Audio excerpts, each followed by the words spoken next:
In this episode of the TOWTalk Podcast, Neil and I take a deep dive into propaganda and how it impacts all of our lives these days. So stay tuned. But before we get started, please remember to like, share, and subscribe. Click on that little bell so you get notified when new videos drop. And leave us a comment.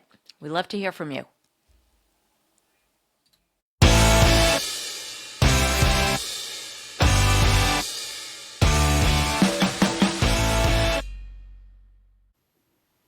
Hey guys, welcome to the TOWTalk Podcast.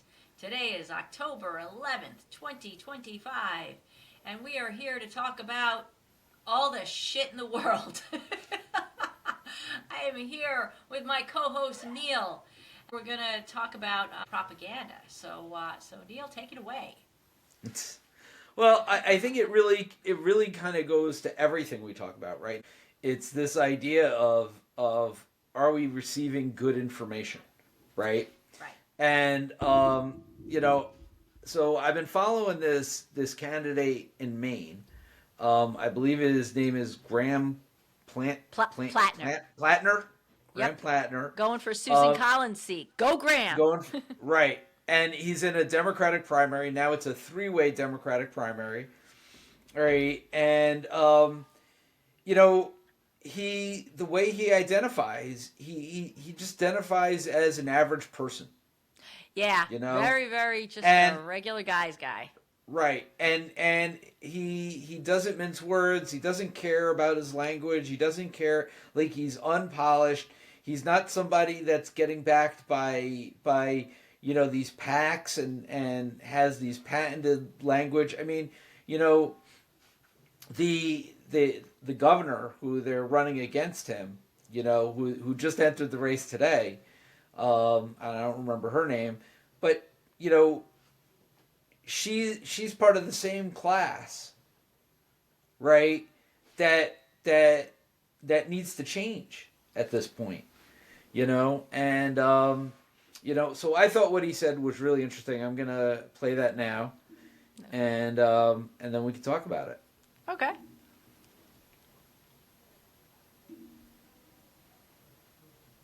So what's your plan for the illegals that are in this state that get free benefits? They don't. If you listen to what she was saying, just hear me out. If you listen to what she was saying, at its core, she's angry about the exact same things you are. People are propagandized, people are misinformed, but people are not stupid. And we shouldn't treat them as such. People are angry because they know they're being screwed. They might get lied to, they might get taken in. If somebody robs your neighbor's house, you don't go over there and laugh at them afterwards. They've been taken advantage of. And that's what this is. People are being robbed. They're being robbed of their critical thinking. They're being robbed of their empathy. The answer to that is not shame. The answer to that is not anger. The answer to that is empathy and compassion. Compassion. Yeah, that got cut off by compassion. Yeah, he's absolutely right. It's very interesting, right? Yeah. It's but it's not, we he's talking about at the federal level. But we see this at the state level, we see this at the county level, and we see this at the local level constantly, all the time. Yeah. It's about everybody putting forth a narrative that they want. Okay? So Yeah. I'm going to give an example of how I actually got involved in politics in the first place. Okay? Here in Orange County. All right. All right? I'm going to take everybody back, all right, to 20, I think it was like 2012-ish, I want to say, 2013, right? So, before that, I had attended a lot of protests in the city, whatever, right? Like, I feel like that's not really being politically active, although I know it is. I know some people consider going to protests as being politically active, right? Being politically active in my mind is you want to change things, right? You want to go in and you want to run for government. You want to, you want to be a part of making that change, and making sure that good legislation gets passed. And I probably didn't say that right, and probably a lot of people are going to be pissed at me. So, sorry. All right. But, it was the first term for, DA Hoovler, and, County Executive Steve Newhouse. Okay. And Dave had tried to pass a misdemeanor asset forfeiture law. Okay. Okay. So most people by now know what asset forfeiture is. It's essentially like the federal government comes in, right? And if you're committing a crime that basically deals with drugs or guns or whatever, right? They can seize your assets. Right. Okay. Right. And so Dave wanted to so this usually applies to felonies. Okay. And it was really meant for like RICO cases against, like, the original intent of the law, right, was for RICO cases against the cartel, right? Like, we're going to seize your assets in the United States because these cartels had a lot of money, had a lot of assets, and they felt the best way to put a dent in their network was to go after them, right? It was never meant to go after the average person. It was never meant to go after your small time dealer on the corner or whatever, right? Okay. But as the federal government wanted to generate more revenue, okay, they expanded it to any type of any of these type of felonies, right? Like, it didn't have to be a cartel member, right? Like, so exactly what they said they didn't want to do, they did. Right. Okay. Hoovler wanted to make it a misdemeanor asset forfeiture. So he wanted to apply the asset forfeiture to lower levels, right? To misdemeanors, right? And he was selling it by having the sheriff's department and others go around saying, well, that kid that drives around with a joint in his pocket and mommy's, BMW, right? Now we can take the BMW. Right? Like, that's how they were trying to sell it, right? Oh my God. Yeah, like, crazy stuff. So that's how they were able to get people to buy, like, local communities, like the local, municipalities to buy into it, right? Because now you're getting a share of that asset forfeiture money, and that could be revenue generated to your municipality. Yeah, because then you go and sell it. Right. Right. Keep some of it for yourself. So I started a campaign so that it wouldn't pass. And, Dave came in and right to everybody's face. He said, it's criminal court, right? Like, if the person is convicted of a crime, we're going to, right? This is what he would say. And I would say, right in the law, it says civil. Because it's civil asset forfeiture. It's civil, right?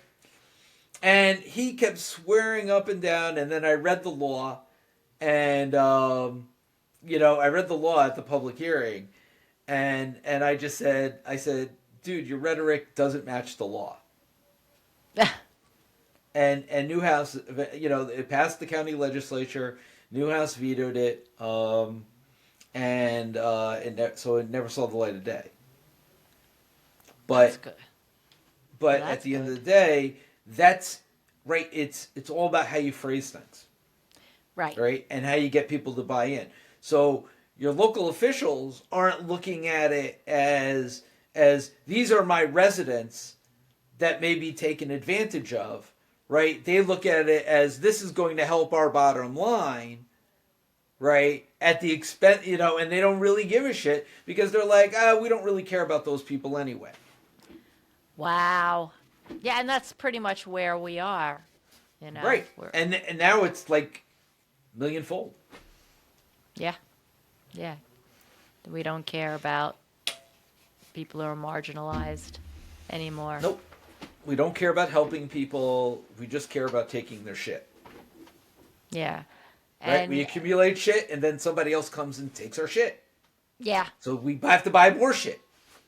That's the world, right? Like, I mean, like I pretty much summed up our lives, right? Like we accumulate shit, somebody comes and takes our shit, or we sell our shit, and then we buy more shit. Absolutely incredible how we've gotten to this level with our society today. And I think that's what Graham is talking about. You have to fall back on having empathy and compassion for your neighbors, for your friends, and for people who you may not know who might be in need. But you look at you look at the way this is phrased, right? So you had on Michael Sussman, who was running for county executive here in Orange County, and we were listening to a video of him right before we came on air, and he was talking about how, and I suggest people go watch it themselves. I'm not going to repeat what he said, but he was talking about the same thing. How, yes. The current county executive was saying something that may not have been true, right? Again, everything being from a certain perspective. And, I think that we all just kind of need to get in a position to understand, like, not everything everybody tells us is true. Right? And you need to go and verify it. And just as, Graham said, okay, use your own reasonableness test. Does it make sense? Yeah. And he's talking about propaganda, and it is everywhere. It is everywhere. But I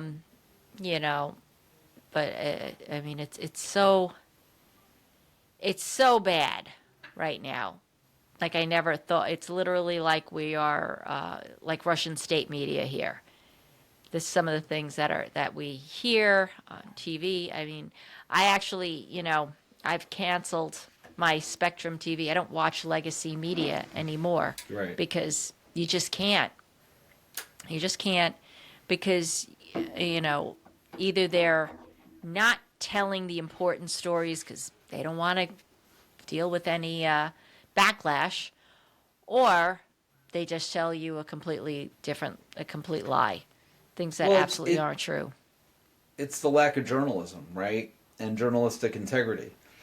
It comes down to back in the day here in Orange County, and I'm going to date myself, we had a great journalist, Mike Levine. And people who grew up here remember Mike Levine. I remember him. And he used to be able to drill down and get stories and stuff like that. And journalists would go and they would foil for records and they would look into issues and they would dig deep and they would do a lot of research and they would verify their facts. Now, what do you get? You get, the news media, they publish, something somebody else says is fact, right? Oh yeah. Yeah. It's the politician said it, so it must be true. Supervisor said it must be true, right? Like, without digging, without trying to see if there really is facts behind those statements. Right. So, and so let me give you I'll give you an example of that here in town. Right. We've talked at length about those financial issues. Oh yeah. Okay. Right. And when I ran for supervisor, in fact, before I ran for supervisor, when somebody we're about to have on, right, a supervisor candidate, Frank Denanto, when he was supervisor, he talked about those financial issues. Okay, we got a report that I showed here on my video, right, from our auditors, O'Connor Davies, who did a risk assessment that said we have problems. Okay. Right. Yep. And what are they saying? And they ignored those problems. They buried those problems. They tried to make sure that nobody, they called everybody liars. They framed him. They did all these things to make it look like, and the news media just ran with it. You had media outlets just running with it, No, and they just completely ignored the what our accountants were telling us. We had 4 different accountants come in, 4 different accounting firms come in and tell us we had a problem, right? And the news media just ignored it. Okay? They ignored everything the auditor said, our accountant said, all of that stuff, right? And they just focused on what the council, what 3 of the councilmen were saying. And that was it. That's the problem. We've lost investigative journalism. I think the Atlantic is like one of the last bastions of real investigative journalism. You should definitely read the Atlantic. They've got some fantastic stories in there. But yeah, I mean, the Bob Woodwards are like long gone. Nobody cares because everybody now has a belief system, and all they want, right? Because you're now force-fed media that feeds into whatever that belief system is, right? And people don't want to take the step and say, "This isn't passing my reasonableness test. Let me look this up to see," right? And sometimes you just need to take that extra step. Right. I don't know. It's just, we've just seen how. Well, take the stories that and how people's opinions have changed, like from what they were a year ago. Like a year ago, everybody was carrying on about the price of eggs. The price of eggs. That's it. I voted for Trump because I want to save on eggs. He's going to make things more affordable. Yeah, well, are things affordable now? Fuck no, they're a whole lot more expensive. But he's telling you that right now that inflation has disappeared. It's just gone. There's no inflation anywhere. It's gone. Tell me, does your bank account tell you whether inflation is gone? Or are you going to sit here and say, well, Trump said the inflation's gone. It just hasn't gotten to us yet. Ain't getting to you. Ain't getting to you. Eggs are twice as much now. Roast beef. You got to mortgage your house to get a roast beef for dinner now. Are you fucking kidding me? But the question, here's the thing, okay? Who dictates that narrative? And you don't really think about it in a form, right? So, I'm gonna give you an example. So we've had this healthcare debate that seems to go on nonstop, right? Because and it's going to continue. Somehow the United States can't figure out what every other first world nation has already figured out, right? With healthcare. So irrespective of that, okay, in the 90s when we had this healthcare debate, right? What was the healthcare debate? The healthcare debate was you should have the ability to choose your own doctor. Right? Right. Like, think about how far, right? It's been 30 years, right? You don't even think, that's not even, like, you have no choice of doctor anymore, right? Like, you have no choice of doctor anymore, right? But in the 90s, it was you choose your own doctor, right? And what they were doing is they were essentially saying to you, we're telling you this, but we're getting rid of that choice for you, right? Like, whatever they tell you, they're actually getting rid of for you, right? And then we moved into HMOs and PPOs and all about that, right?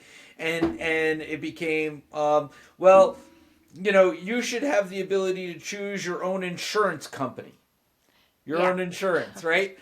And then it moved to you should, and the narrative has changed every 10 years. That narrative has moved further and further away from any type of real choice.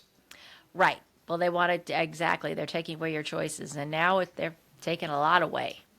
They're really taking away your choices. And now you're at the point where you don't have a choice. You don't have freedom, right? And what I find is so like really antithetical to the United States, right? Or like what we consider to be American freedom is that your choice is being taken away. Yep. Okay. In a very lot of ways, gradually, a lot of choices. and now all of a sudden, right, we're at a point where it's all being taken away at once, and now we're so numb to it. We right, like we look at our leaders on Capitol Hill and we're like, who wants to follow any of these guys? Like, but they're the like ones taking your choices away. Right. And you need to think about that. Yeah. So, yeah, we live in a. Oh yeah. See, even your bird's angry. Yeah. Casey.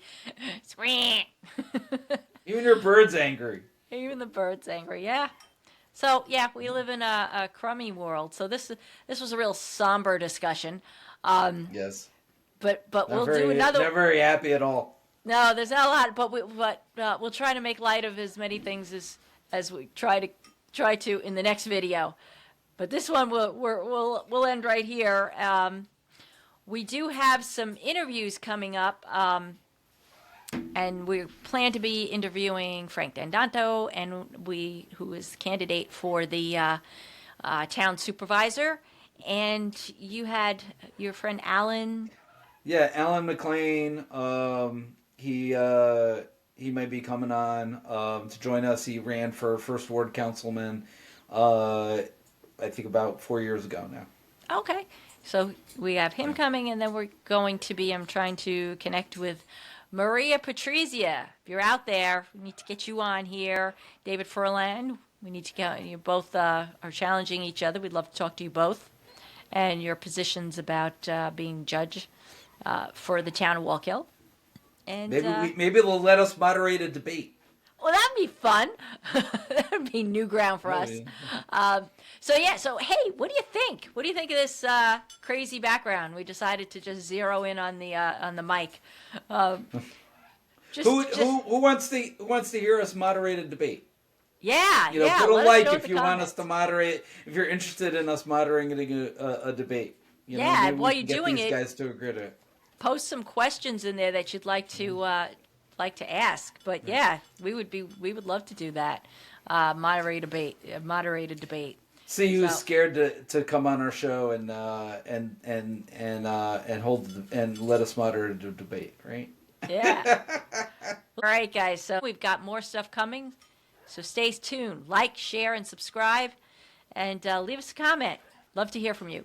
Take care. Peace out.